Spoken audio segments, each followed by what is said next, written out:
Napakaayos na idea to guys. So, sa ibang bansa, nung nagtatrabaho sa palay, iba na.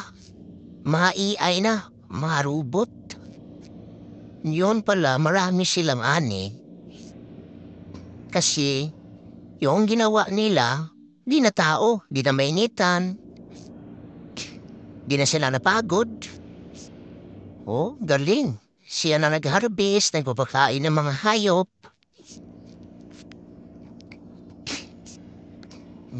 Namumpay. Dami yun, oh. Siya nang nag-araro. O, di ba? Wala nang problema. High-tech na high-tech to yun. Oo, ang panahon ngayon, high-tech na guys. Oh, ito siya guys, oh. Nag-araro siya.